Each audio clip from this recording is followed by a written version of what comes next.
So for the few of you guys waiting for Apple's VR headset, there is some bad news because Ming-Chi Kuo tells us there could be a delay with the release. So yes, due to unspecified software issues, the Apple VR headset has been pushed back from the first half of 2023 to the second half, and this could have an effect on the announcement. Because of course we were expecting the actual release date and the announcement date to be vastly different, since Apple usually announces new product categories way before they're ready for release. But it seems Kuo did actually believe that maybe within a few weeks of the announcement, we would have seen this headset go on sale for consumers, and now with this delay, the announcement could be a little later than expected. And according to Kuo, an overly lengthy period between a media event and mass shipments can hurt sales, which I guess I do agree to an extent. Yes, I know many would want their products ASAP, they're not willing to wait for a few weeks or months, and so I do understand that, but then again, based on what Apple's done in the past,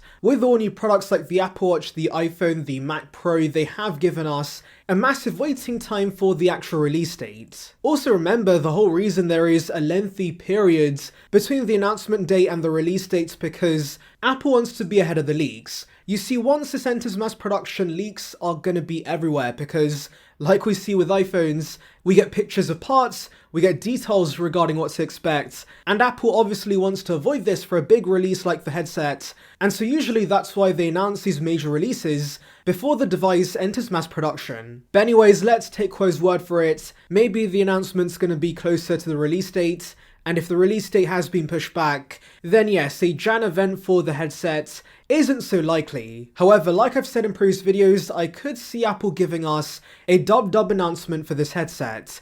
Apple for one has given us big releases at dub before, like the Mac Pro, the HomePods, but also of course, remember they need to announce the SDK for developers to develop apps for the platform before the official release, and usually Apple gives us developer focused announcements at WWDC, so it could make sense we see a dub release. In fact, it could be very similar to the Apple Silicon announcement where of course we get a preview of the hardware, but Apple delves into the software sides and maybe offers some hardware for developers to test their apps on the platform, like of course they did with the Mac Mini kit for the Apple Silicon transition. And then as we get closer to the release, which I'm assuming now is going to be October 2023, that's when of course Apple delves into all the details regarding the hardware of the headset. However, I'll be honest guys, I kinda still think that Apple could announce this way before the actual release date, like they have done with many products in the past.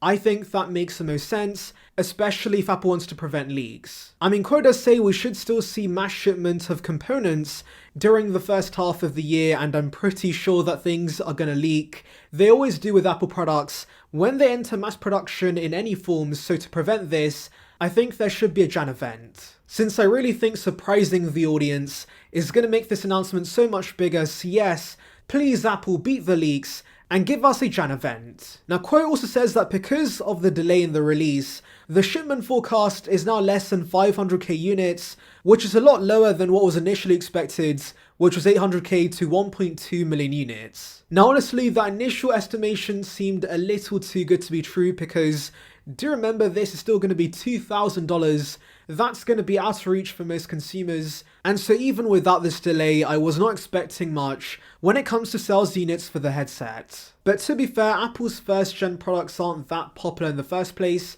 I think the only anomaly was AirPods, but even that took some time to actually grow, so yes, low sales units are completely fine for a first gen product. Apple should ideally lower the price and give us more features with future versions of the headset that's going to encourage more sales. And yeah, much like Apple does with most of the products, I think there should be a base version and a Pro version alongside it. I'm assuming the first gen headset's going to be the Pro variant, and then down the line we see a skimmed down version that of course has some omissions, but overall has the same core experience for hopefully around $500. However, it would be nice if Apple could rival the Meta Quest because I think that's pretty awesome value for a headset, but Apple's products are usually more expensive than the competition, so it makes sense if even the cheaper headset is still $500 or $600. But hopefully they can justify this price by showing us use cases and showing us why we need this in our life, because right now as it stands, while I'm excited for this product,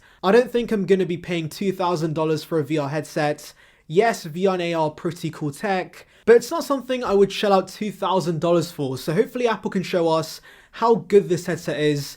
Maybe they have demos at Apple stores, and of course on stage they should demonstrate the features and the use cases for this headset. Anyways, let's delve into your comments. So Dan says XiOS does not sound great, and he's also hoping HomePod version 2 releases at this possible Jan event. So regarding XiOS, I do agree that's not a great name. I think RealityOS is a much better name they could use. And regarding other products launching at the Jan event, I honestly don't think that's going to be the case.